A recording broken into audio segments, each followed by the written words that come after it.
السلام علیکم ورحمۃ اللہ وبرکاتہ۔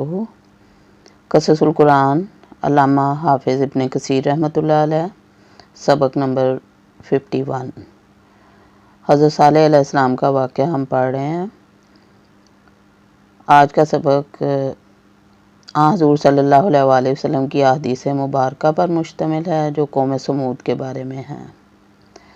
علامہ صاحب فرماتے ہیں، حضرت جابر رضی اللہ تعالیٰ عنہ سے مروی ہے کہ جب رسول اللہ صلی اللہ علیہ وآلہ وسلم ہجر یعنی سمود کے علاقے سے گزرے تو آپ صلی اللہ علیہ وآلہ وسلم نے فرمایا کہ اللہ سے نشانیوں کا مطالبہ نہ کیا کرو، تم سے پہلے اسی قوم سمود نے اللہ کے پیغمبر سے نشانی کا سوال کیا تو ان کو اونٹنی نشانی کے طور پر دی گئی۔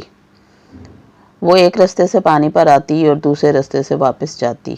اپنے رب کے حکم سے قوم سمود نے سرکشی کی اور اس کی کونچیں کاٹ ڈالیں، حالانکہ وہ ایک دن ان کا پانی پیتی تھی اور وہ ایک دن اس کا دودھ پیتے تھے۔ جب انہوں نے اس کی کونچیں کاٹ ڈالیں تو ایک سخت چیخ نے ان کو آ لیا، تو سمود کی قوم کے جتنے لوگ بھی آسمان کے نیچے تھے سب ہلاک ہو گئے۔ صرف ایک شخص ان میں سے بچا جو اللہ کے حرم میں تھا۔ صحابہ رضوان اللہ تعالیٰ علیہم اجمعین نے عرض کی، یا رسول اللہ صلی اللہ علیہ وآلہ وسلم وہ کون آدمی تھا؟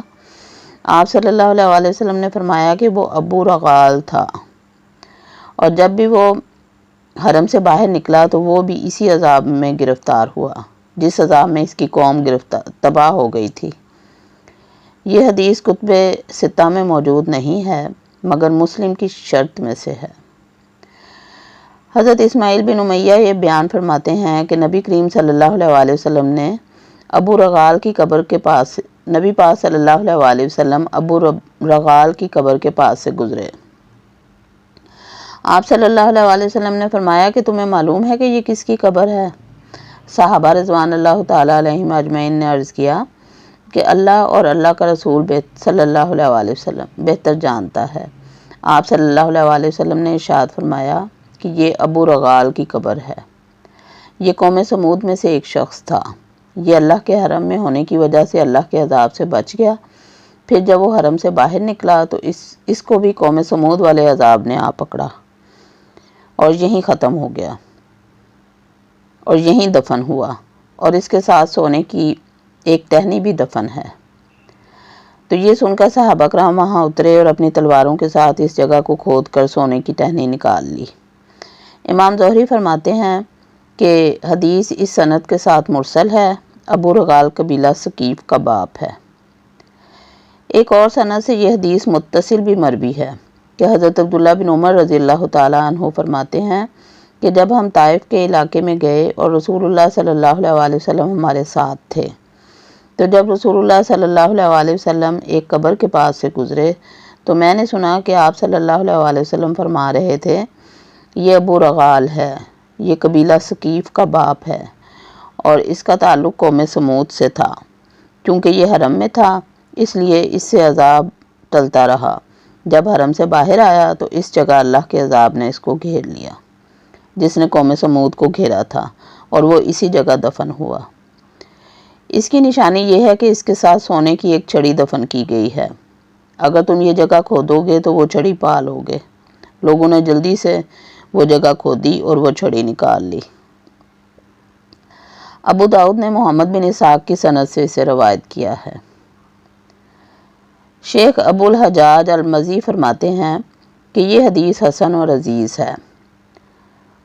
میں یعنی ابن کثیر کہتا ہوں کہ بحیرہ بن بحیر اس حدیث کے بیان کرنے میں متفرد ہیں اور ان کی پہچان بھی یہی حدیث ہے۔ ان سے سوائے اسماعیل بن امیہ کی کوئی روایت نہیں کرتا۔ ہمارے شیخ فرماتے ہیں کہ اس کا مرفوع ہونا وہم معلوم ہوتا ہے اور یہ عبداللہ بن عمر رضی اللہ تعالیٰ عنہ کا کلام ہو سکتا ہے۔ سابقہ مرسل حدیث اور حدیث سے جابر اس کی شاہد ہیں، واللہ عالم۔ اللہ تعالیٰ نے ارشاد فرمایا، فَتَوَلَّىٰ عَنْهُمْ وَقَالَ يَا قَوْمِ لَقَدْ أَبْلَغْتُكُمْ رِسَالَةَ رَبِّي وَنَصَحْتُ لَكُمْ وَلَكِنْ لَا تُحِبُّونَ النَّاصِحِينَ۔ سورہ اعراف آیت نمبر 79۔ ترجمہ۔